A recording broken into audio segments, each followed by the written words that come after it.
Hey, what's up? This is A-Bomb, and let's talk about Stronghold calculators. Before we start, I just want to say that I'm not a Minecraft speedrunner, I'm just a nerd who likes data, and I think this community likes data too, so I decided to help out and go out and collect some data.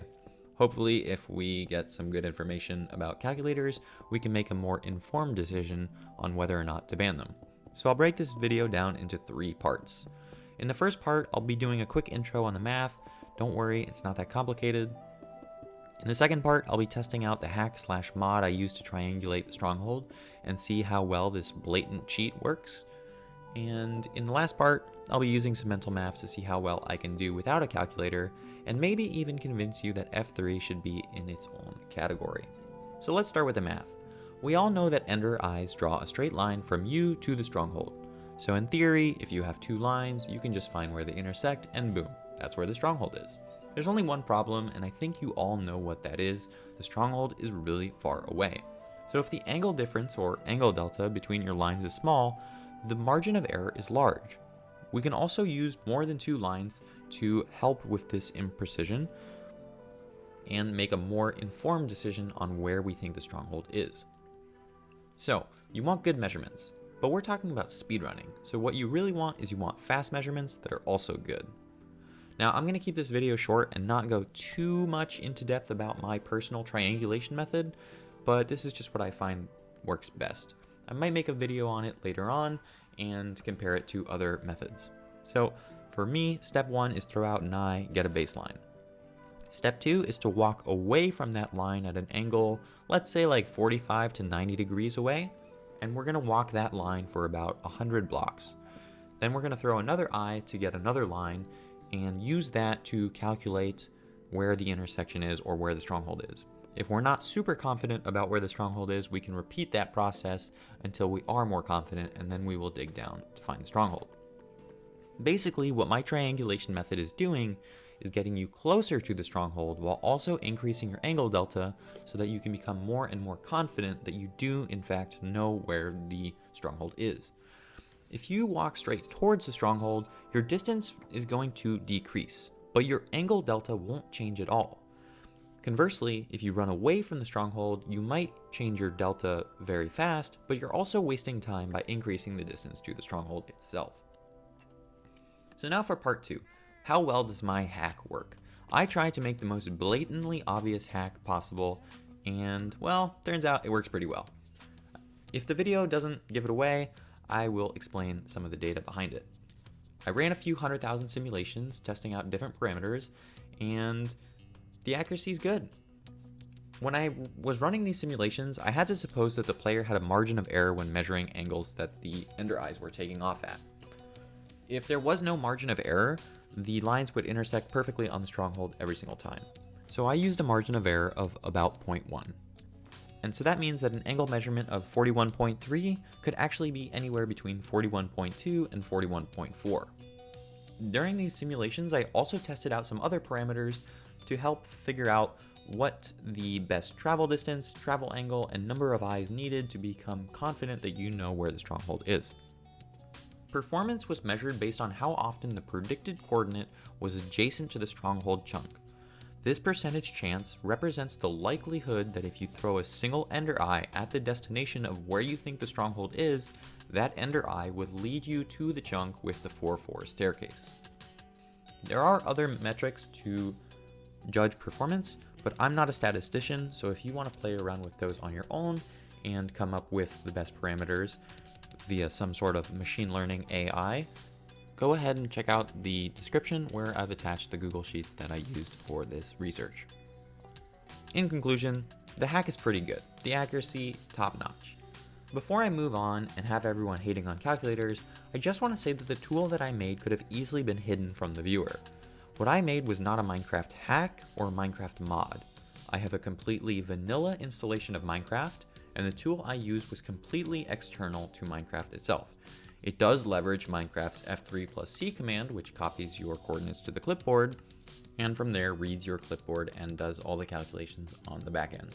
I just want to say that if I made this tool in a few hours, someone could easily make a better one that is also more sneaky.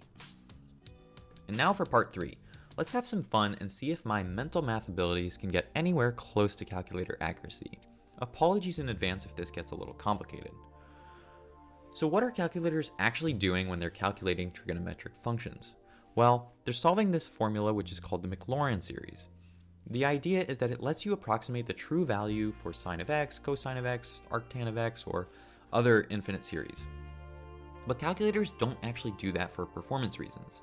And if you guys actually do know how computers work, I'm hand-waving a little here, so not everything about what I'm saying is true, but the principle does hold. So let's continue. Instead of using multiplication units on your calculator to do all these factorials and exponent calculations, which are slow to the calculator, one way you could speed it up is by using a lookup table which fetches the actual result of the sine calculation from a table based on the angle that you give the function. Because the math never changes, it doesn't make sense to redo this calculation over and over again if we know that we're gonna be constantly asking, hey, what's the sine of 50 degrees? So why don't we use lookup tables? Well, people in the past used lookup tables, so I don't see why we can't use them now. In the past, they used them because calculators didn't exist. And if we banned calculators from Minecraft speedrunning, maybe this is an alternative that actually lets you bypass the no calculator ban. I'm just talking theoretically here. We're going to explore how accurate this method really is. So here's my equation for finding out where the stronghold is. It relies on determining a constant factor and the two variables that you will use to go into the lookup table. The constant factor is predetermined. The two things that determine it are, firstly, the angle that you use to walk away from the first line that you drew with your ender eye, and secondly, how far you will follow that direction.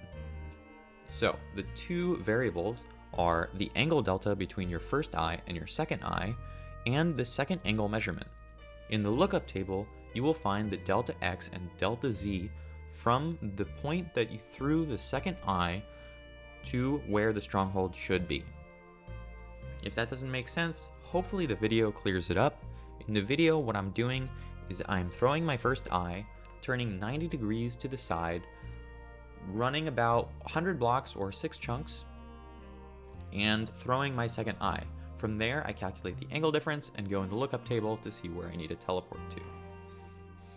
So the lookup table does have 300,000 entries, which seems like a lot, but honestly, it's kind of like a dictionary. First, you look for the page that your word is in, and then you look at that page to find the word. So it's not the fastest thing to look up, and I realized I could use Control F, but I just wanted to play around and see how quickly I could actually do it. But the real question we're all waiting to hear is how accurate are the results? How do they compare to the calculator? Well, as you might expect, the calculator is definitely better.